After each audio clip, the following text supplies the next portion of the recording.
Hello, everyone, and welcome to our webinar today, all about ATS systems. As you all know, this is Bob, my wonderful recruiting chum who knows everything about these, and he's going to be taking us through everything you need to know today. Bob, do you want to give everyone a quick intro?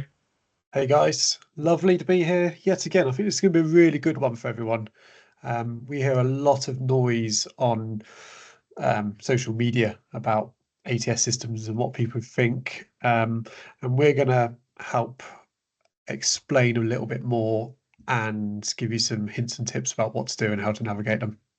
Hopefully, everybody can see that and has the deck there. So here's our agenda then. We're just going to go through what an ATS system is, Bob's hot take on them, how we can navigate them, the importance of your CV, and then we're going to talk a little bit the job application process as a whole. But before we get to that, we're just going to very quickly have a little market update moment. So Bob, what are you seeing in the market at the moment? Things are moving. So last 18 months or so has been not so great, but things have been gradually improving over 24 and the start of 25. The first 3 months of 2025 has been fairly promising. Things are going in the right direction, and the forecast for this year is looking fairly positive as well. So that's both permanent and contract. It's still not great. It's still not brilliant. The 2022 market was really, really good. I think that was a post-COVID boom. I don't think we'll get quite back to those levels, but we're getting back to a good state of the market. Brilliant. Brilliant. Thanks for that, Bob.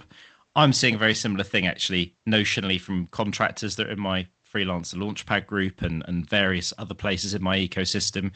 Generally speaking, the feedback is that things are improving and getting better for everybody.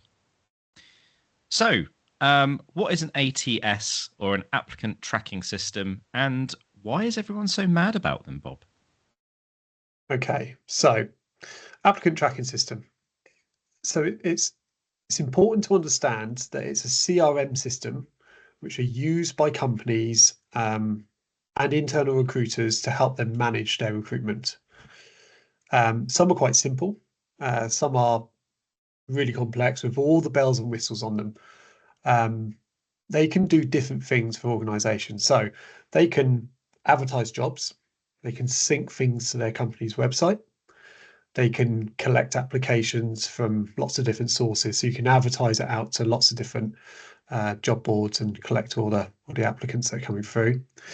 It can store, track, and manage applications and candidates. It can help provide reporting back to the business.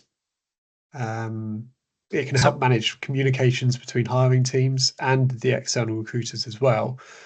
And I think the most important one is filtering applications, which I think is probably a big one why people here today. And that's the bit that people get mad at, right? Typically speaking, from what I've seen, a lot of contractors feel particularly like applicant tracking systems get in their way, prevent them from getting through to the right people, that they don't take things into account, or effectively they don't do their job properly, right? So we've put together just a very quick table here to summarize what applicant tracking systems do, who uses them, and some common myths. I think we've probably unpacked the sort of the left hand and middle column, Bob. Should we talk through the common myths? Yeah, let's go for it. Okay, so common myth number one: if I stuff my CV with every keyword, I'll automatically get through the system. How do we feel about that? Okay, so you're right. An ATS system is able to scan CVs, and I think it's important to understand they don't filter out applications; they filter in applications. You know, they rank applications based on how good a CV is, and then beyond that, it's then a human interaction, or I at least I really hope it is, because if it's not, then recruitment's going in the wrong direction. There's always a human at the end who views and actions the CV, but it's based on that initial filtering in and filtering out. So to bring that back, yeah, I think if you pack your CV with keywords, then yeah, you'll score up there, but your CV will look horrible. Mm. And the person who's looking at your CV is going to go, oh, this doesn't look like a really good CV. And I guess that's the thing, isn't it? And the other thing you run the risk of is the human that eventually views your CV feeling cheated, like you gamed your way up to the top of the ranking, which then leads them to potentially go, well, I can just see that you used keyword stuffing here. And for anyone that's familiar with old school search engine optimization, that's what people used to do on websites and sometimes still do. And that kind of has been replaced with AI filtering, or is being replaced with AI filtering, where context is much more important than just those, the number of counts that SQL or C# appears in your CV, for example. And I Mhm. guess that leads us very neatly on to the second one, which is a human never sees my application. I think that's quite a common one I've seen before in comments and stuff on threads, where people feel like they've just not been seen at all. Because if they had have been, they would have had a better opportunity or a better shot at it. Yeah. I've just had a notification that my sound was going in and out. So if I'm bad quality, just let me know. Um, Human never sees my application. Yeah, they do. They do. But it's based on, they look at the best CVs, and they'll look at it and they'll action it based on that. But yeah, your CV's still got to look good. Hmm. There's still someone reviewing your CVs. Okay. And then there's another common myth that the ATS tracks every mouse click and time spent and flags me if I take too long. I guess this is referring to these tracking systems that have questionnaires and quizzes like as part of the application, right? Yeah, and how bloody annoying are those things? Like filling out, you see it, people talk about it all the time. Why can't I just upload my CV? Why have I got to fill boxes in? Mm. That is just, yeah, really. You got to think about the user experience when people are applying for jobs, and that is a bad way of doing it. I'll be honest, I don't know the answer to that. I don't know if it does or not. And if it does, then I feel a bit disappointed because someone, if they're asking someone to go through all of that, then give them the time to write it all out. Yeah, so from what I understand from a couple of couple of high end systems is that predominantly they don't. I don't know if that's going to change with AI agents and stuff being embedded into these pieces of software as time goes on, but certainly, generally speaking, the notion is that they don't do that apparently. Mm. From a couple of friends I've spoken to, referral candidates bypass the ATS completely. My understanding is that's not what happens. They just get like a little label attached to them, right? Yeah, you still go into the ATS system. Someone still has to look at their CV, but yeah, if you've been referred or whatever it might be, then someone will come and look at your CV. Absolutely. But yeah, you still fall into the ATS process along with every other candidate. You'll just be looked out for. So a top tip then would be to try and make sure you network your way in to getting that label applied, because if you've got that, it's like not like a golden ticket, but it almost is, right? Absolutely. Yeah. And spoiler alert, that's a big part of what we're going to be talking about later is how to navigate ATS systems. But absolutely, yeah. And then the very last thing, Bob, is once rejected, my profile is blacklisted forever. I don't believe that's a thing, surely.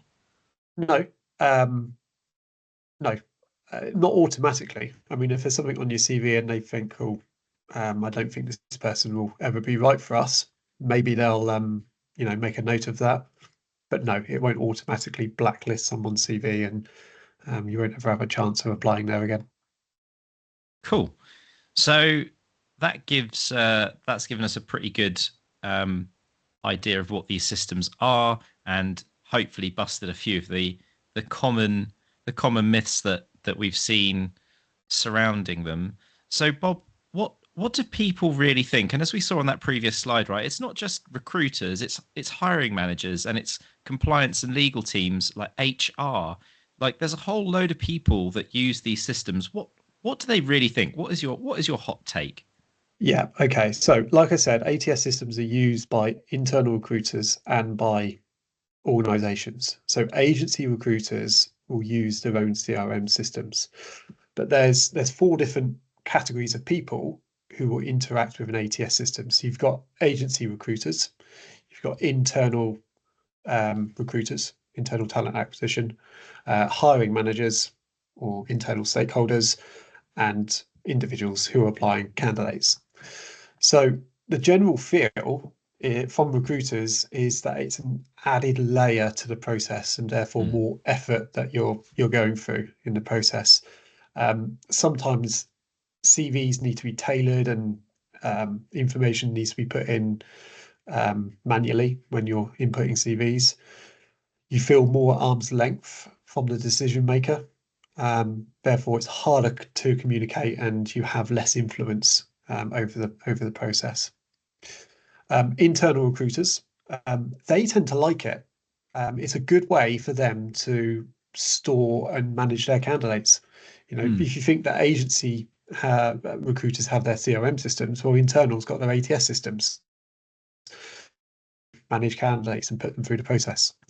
It's really good on the reporting side as well. So if the business asks for some information, they've got reports, stats, figures, KPIs available for them to use. And that feeds into the whole like DEI objectives and things like that. It's a whole load of stuff other than just outright which candidates went to which roles or how many candidates have we got for particular roles. There's so much reporting off the back end, right, Bob? Yeah, there is. Yeah. So if it's collecting information at the application stage, then they can report on that. So sometimes it might ask diversity information. And you can decline to put that because, quite rightly so, some people feel that might be used to judge their application. So you can decline. But I don't believe there's any malice in it. They're using it to find out what diverse groups people are they're attracting and people are applying. Okay. So yeah, we've got recruiters, we've got internal hiring managers.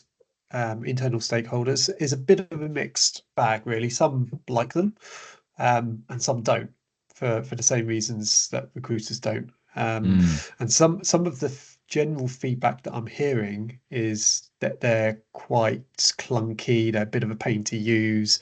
And I hear comments like, "Why can't I just deal with you directly, Bob? Why have I got to use the system?" So the hiring manager is a little bit mixed. And then finally, candidates. Well, sometimes they see it as a bit of a black hole. They apply for lots of jobs or they fill out lots of information on job portals and they answer application questions. It sometimes goes into a black hole. They're unsure about how CVs are screened. So is that done by a portal? Is it done by a human? They're unsure how to best optimize their CV for job portals. And also, generally, it's the fear of the unknown. They're unsure how they work or what the best practice is.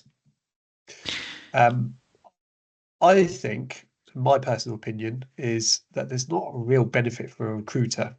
It's an added layer, adds more effort, and it removes the communication channels a little bit. Candidates either dislike them. And sometimes companies adopt these ATS systems from the top down. Management will say, let's put an ATS system in place because we think it's going to benefit the organization, help with the recruitment and management of it.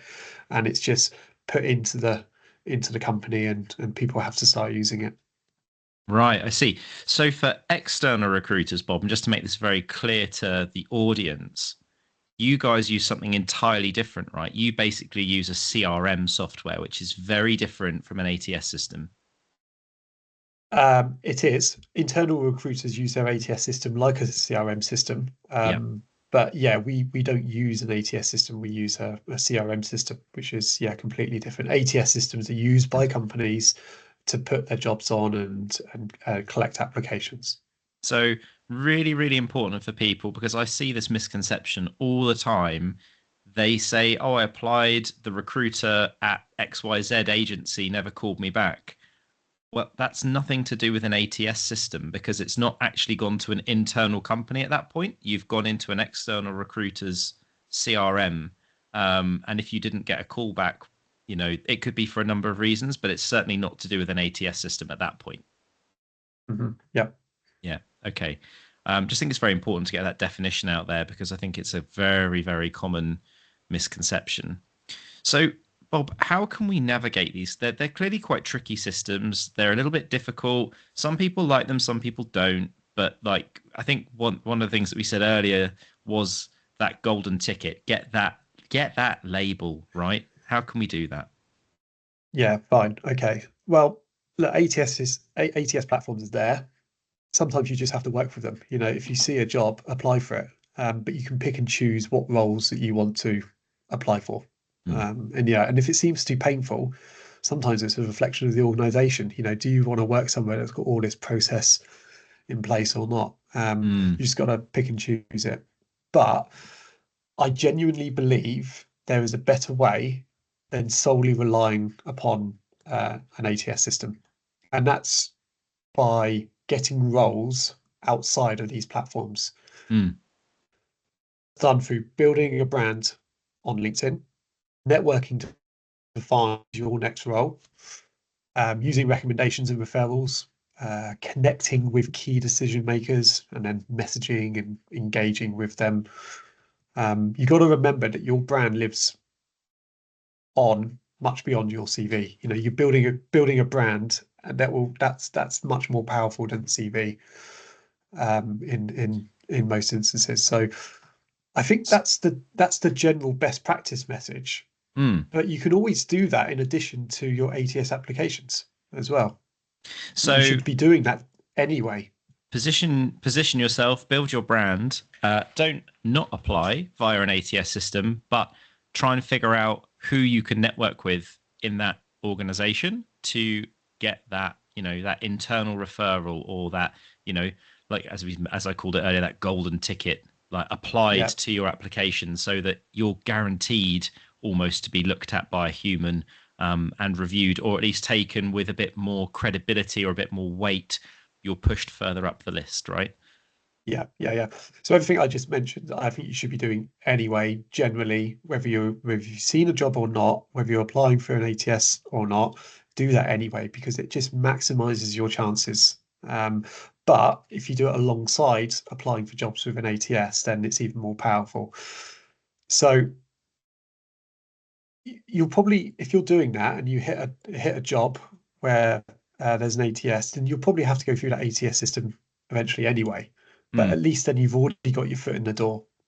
So the best process is, if you see a job, apply for it, go through the ATS system, and then find and message the manager directly and tell them that you've applied. Start a conversation. You'll get noticed and your CV will get looked at. So, Bob, let's just role play something a little bit quickly here. I know we didn't talk about this, so my apologies. But you do a lot with second and third line engineers, right? So the IT manager, the help desk manager, or like the head of IT, depending on the business size, that's going to be a good person to connect with, right? What kind of message would you send to them? How would you approach them on LinkedIn? I've got an idea and I can take this if you want to, or you can. Which do you want to do it? Yeah, that's fine. I think you should do it over LinkedIn because it's powerful. It's a networking platform. And I think you should keep it short, sweet, and concise. So say, hi, I hope you don't mind, I'm reaching out. I've just applied for third line support engineer, and I wanted to tell you that I'm really interested and excited in the opportunity. I've got X number of years experience and I've got background doing exactly this type of work before, so I think I'll be a great fit. Look forward to hearing back from you. If you keep it like that, if you tell them, if I've just advertised a job and I've got 200 CVs coming back in, and someone dropped me an email saying I've done this before, I've delivered these projects before, and this is what I've done from a very high level, automatically I'm going to go, oh, that sounds exactly what I'm looking for. Let me look at his CV quickly, or her CV quickly, and all of a sudden you're brought to the forefront. And I'm going to do exactly the same thing, right? If someone comes along to me and can take my pain away immediately and says they can, I'm at least going to look into that then and there. Because if I can save myself having to look at loads more CVs, I'm going to do that because I get so many of them. So that is an absolute like massive tip for everybody. Like put the hard yards in, figure out who the hiring manager is, or try to. And if you can't, network your way around the organization. I've done this before. I've gone in and connected with people on the help desk, in the marketing department, in the HR department, just to try and find and expose on LinkedIn who the IT director is, so I can start a conversation with them. And even better, then when you go and do, they see you've got all these mutual connections, and that makes you seem more relevant. It's really, really like I cannot emphasize enough the importance of networking your way in. Yeah. But if you are going to rely on your CV, we do have some tips. Yeah, just to finish that off, I think you're absolutely right. Managers, they want to get their jobs filled. They want to build a network of people where they can fill jobs, whether it's now or to easily help them in the future. And I bet my bottom dollar they're not getting contacted by every single applicant that's coming through in this way. If they are, they're getting 200 messages. They probably won't mind in a short message, but I bet they're not. So a quick actually makes you stand out. Yes, they're going to be busy, but you're not a sales call. You're not, a company trying to sell, next piece of software. They've got a problem, and you could be the answer. And we So talked about this before, didn't we? Like if you get three LinkedIn in mails and two are from vendors trying to sell you cybersecurity products, and one is from an applicant who wants to talk to you about your job role, I know which one I'm going to open. Like yeah, I've been in that situation. So it's a I'm two-pronged just approach. You just massively increase your chances by applying and by networking. I'm just a bit conscious of time, Bob, because we want to leave a little bit of Q&A at the end. So we've just got a few CV best practices that we want to share with everyone. Again, as I mentioned in the chat, these slides will be shared. But we've said this time and time again. Please, no more than 3 pages on your CV. You do not need every single job there. If you find yourself putting your job history all the way back to the 80s, don't. Just go back to 2018 maximum, and then anything older than that available upon request. You can put them in a table format or in like a bulleted list. That's okay, but do not just put every job under the sun in there, because what you were doing in the 80s and the 90s just isn't as relevant now. Everything's changed. We're about to come into this whole new age of AI. I spent far too long talking about that one point, but it is probably one of the most important ones. Do make sure that you include metrics, stats, and figures. Don't just have a shopping list of this is what I did.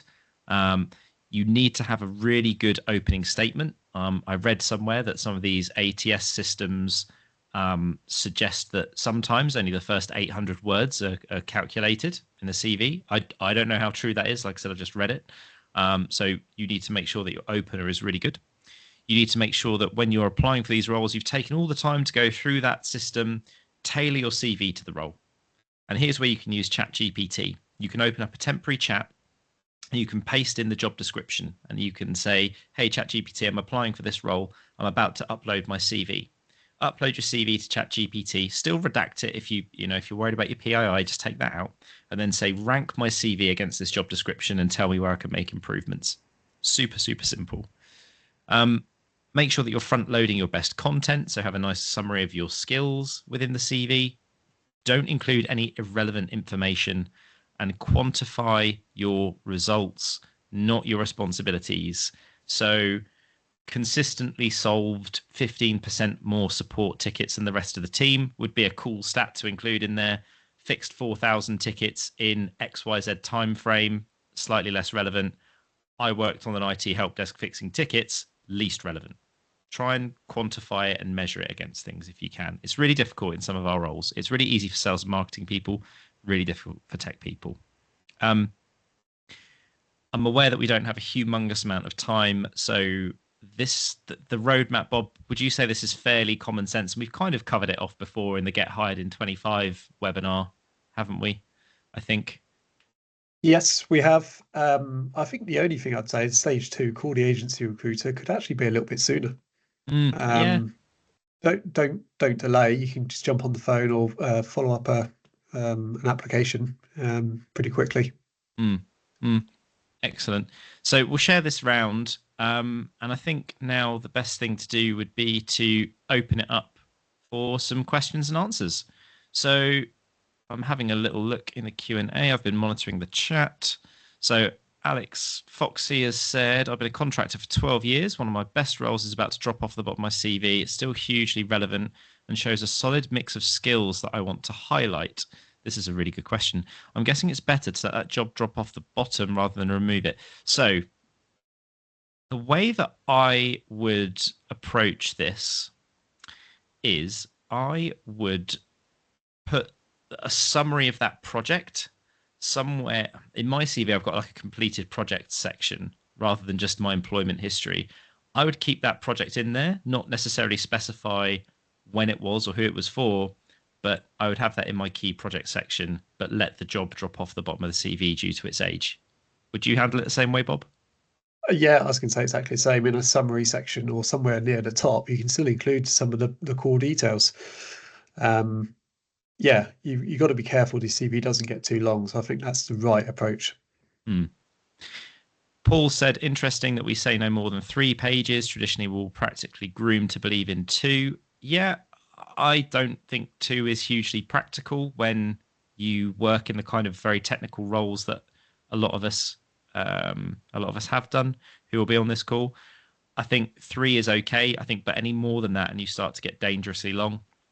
Just so that everybody is aware, in my new in my new venture, I've actually trimmed my profile down to 1 page, and I'm trialing that as a method to see if it works. What I'm doing is slightly different. It's fractional chief AI officer as a service, but nonetheless, I could have gone with a traditional CV. I've not. I've been brave and I've gone down to 1 page, and I have to say the feedback that I've had so far has actually been very good. So, sometimes less is more, sometimes more is more. I think that the middle path of 3 pages is quite sensible, and that's why you're here, Bob, as the recruitment Yeah, authority.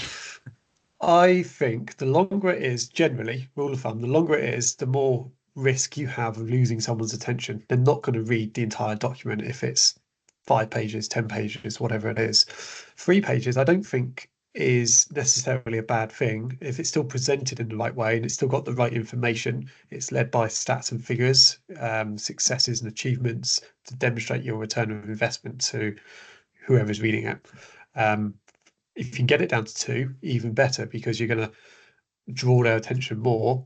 But three isn't the end of the world by any means. Hmm. I wouldn't go more than three. Yeah, and that's kind of what I've always stuck by as well, Bob. I've had a decent level of success as a contractor and freelancer for 8 years now. My CV has been 3 pages long throughout the duration of that, and I've never been short of an offer or two. So I always say if it works for me, it can work for anyone. And I genuinely believe that. So I think that's definitely a good approach. Does anybody else have any more questions for us? Oh, Foxy's got another one. Are you guys planning on hosting any in-person networking events? Oh, well, it's good. Bob, are we planning on doing that? We've never considered it, have we? That's really No, interesting. no, that's a new one. It's a new one. I tell you what, Foxy, if you help us with the landing page and the marketing, then possibly, yeah, we could consider that and take that offline. Oh, Foxy's got his hand up. I didn't even know that you could put your hand up in the audience. That's cool. Thumbs up, nice. Does anybody have any more questions? We are literally at the top of the hour. Probably got time for one more.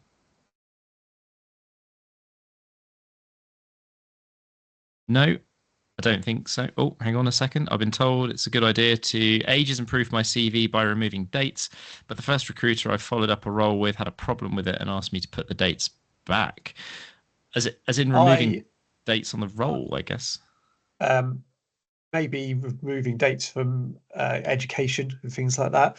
I Mm, think it's a good idea. You got to remove the barriers.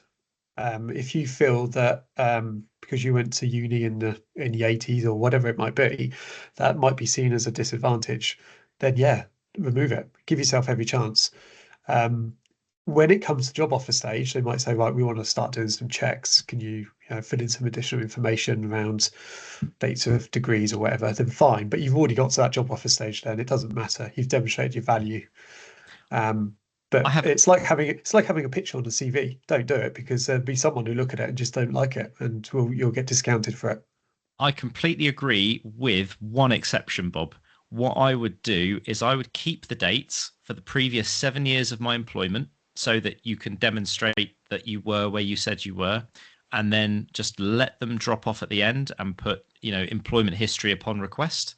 And then for the education, as you say, just completely remove all of the dates. That means that you can see the past 7 years of employment history. You can say that there's employment going back to whenever if you want to, or that just, previous history available on request. You've completely ages and proofed it, whilst also showing where you've worked recently in the last 7 years. That would be my only tweak to that, I think.